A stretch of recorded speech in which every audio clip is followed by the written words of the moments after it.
Olá, pessoal! Sejam bem-vindos novamente à disciplina de Estruturas Avançadas de Dados 2, ministrada por mim, professora Patrícia Jacques Maiar da Unicinos. Nessa videoaula 12.1, nós vamos ver conectividade em grafos. Essa videoaula, assim como as outras de grafos, é baseada nos seguintes capítulos de livros. Vamos lembrar, então, antes da gente ver conectividade, dos principais tipos de grafos. Nós temos grafos orientados, também chamados de dígrafos, em que todas as arestas são orientadas, então as arestas são representadas por setas. E a gente tem os grafos não orientados, em que as arestas não são orientadas, são representadas por linhas. E um grafo não dirigido, um grafo não orientado, ele é chamado de conexo se existir um caminho entre quaisquer dois vértices do grafo. Então, por exemplo, esse grafo que vocês estão vendo aqui, ele é um grafo conexo. Se a gente pegar qualquer par de vértices desse grafo, sempre vai existir um caminho entre eles. Então, x e u, x e y, x e z e assim por diante.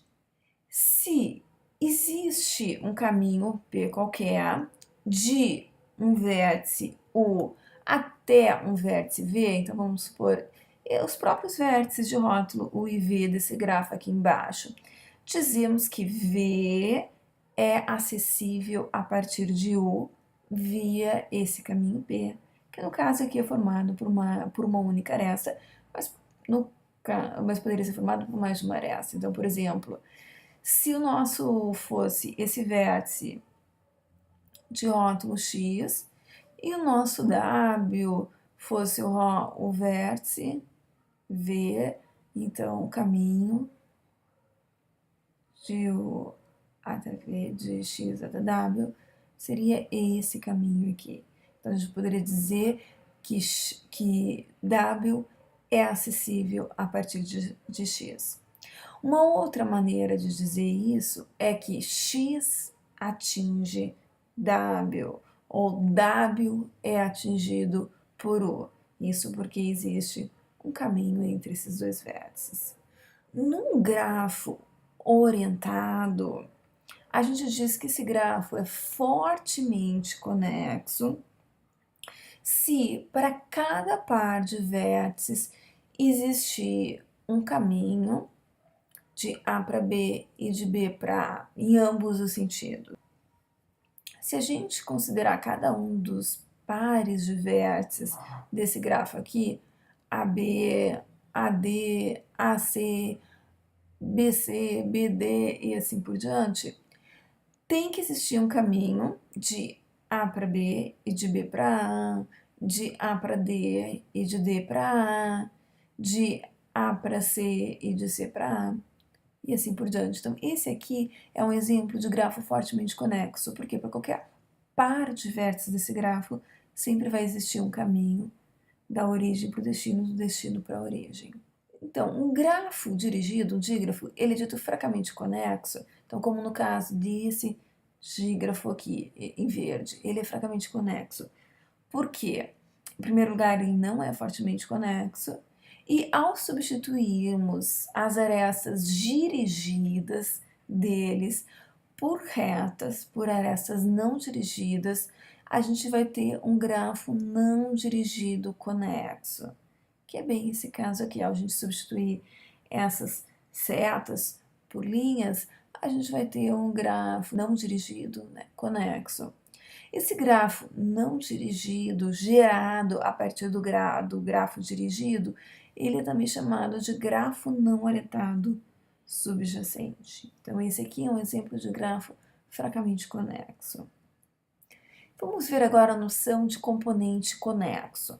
Para um grafo não orientado, um componente conexo é um subgrafo conexo maximal, ou seja, é um subgrafo que seja conexo, mas que seja maximal, né? Seja o maior subgrafo conexo possível daquele grafo.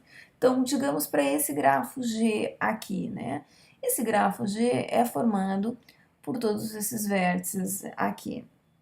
Na verdade, a gente tem uma floresta. Esse grafo G aqui, ele tem 3 componentes conexos, né? O 4 sozinho, o vértice 4 sozinho, esse outro componente conexo aqui, esse outro subgrafo em azul, e também esse outro subgrafo em lilás. Cada um desses é um componente conexo, ou seja, o subgrafo conexo aximal. Para um grafo orientado, o componente fortemente conexo vai ser o subgrafo fortemente conexo maximal, ou seja, o maior subgrafo fortemente conexo possível. Então, para esse grafo G aqui, esse grafo em verde, ele vai ter 3 componentes fortemente conexos. Ele tem esse primeiro subgrafo aqui em lilás, que também é um componente fortemente conexo, porque se a gente pegar qualquer par de vértices, sempre vai existir um caminho da origem para o destino, do destino para a origem. E ou os outros componentes fortemente conexos é entre esse vértice de rótulo 3 e o vértice de rótulo 6. Vamos ver algumas propriedades importantes. A primeira propriedade, que serve para um grafo simples não orientado, ele diz que o somatório do grau de todos os vértices daquele grafo vai ser igual a 2m. Lembrando, né, que m é o número de arestas. Vamos ver, por exemplo, esse grafo em azul que a gente está vendo aqui à direita. Esse grafo aqui, ele tem 6 arestas, 1, 2, 3, 4, 5, 6. Se a gente for ver o grau de cada vértice tem grau 3. Então, ó, esse vértice tem grau 3, esse aqui tem grau 3, esse aqui tem grau 3 e esse aqui tem grau 3. A soma é 12. 12, que é o somatório do grau de todos os vértices, é igual a 2 vezes o m, que é o número de arestas, que é 6, que também é 12. Então, realmente, aqui a gente pode ver que essa propriedade para esse grafo se confirma, porque ele é um grafo simples não orientado. Isso acontece porque, para cada aresta, a gente tem que contar ela 2 vezes, né? Ou seja, a gente tem que contar ela como grau de cada um dos seus vértices finais. Essa aresta aqui, ela vai contar como grau do vértice V e ela vai contar como grau do vértice U. Por isso, o 2m. Agora vamos ver a propriedade 2. A propriedade 2 diz que para um grafo simples, que não contém arestas paralelas e nem laços não orientados, m menor é igual que n vezes n menos 1 sobre 2. O que a gente está dizendo aqui? Bom, nós vimos que o somatório do grau de todos os vértices é igual a 2m. Agora vamos ver aqui um outro exemplo de grafo qualquer. Esse grafo aqui, ele tem 3 vértices, A, B e C. Então, o n dele é igual a 3.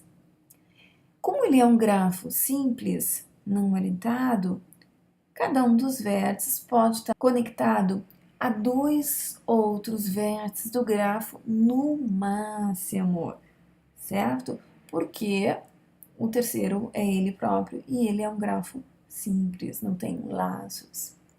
Então, ele pode estar conectado com n-1. Ele pode ter, no máximo, n-1 arestas ligando aos n-1 outros vértices. Só que isso é verdade para cada um dos vértices, e a gente vai ter n vértices. Então, a gente pode dizer que n vezes n-1, isso aqui vai ser maior ou igual que 2m. Por quê? O que a gente está tentando chegar aqui? 2m é o somatório do grau de todos os vértices. E aqui a gente está dizendo que o somatório do grau de todos os vértices vai ser no máximo, então vai ser maior ou igual a 2m, que vai ser n menos 1 vezes ele, ou seja, para cada um dos vértices a gente vai ter arestas conectando a todos os outros vértices. Se a gente passar o 2, que está multiplicando m para o outro lado, a gente vai ter m menor igual a n vezes n menos 1 sobre 2. Então, por essa aula é só. Na próxima videoaula a gente vai ver grafos acíclicos orientados, também chamados de Gauss. Muito obrigada pela atenção de vocês e até a próxima videoaula.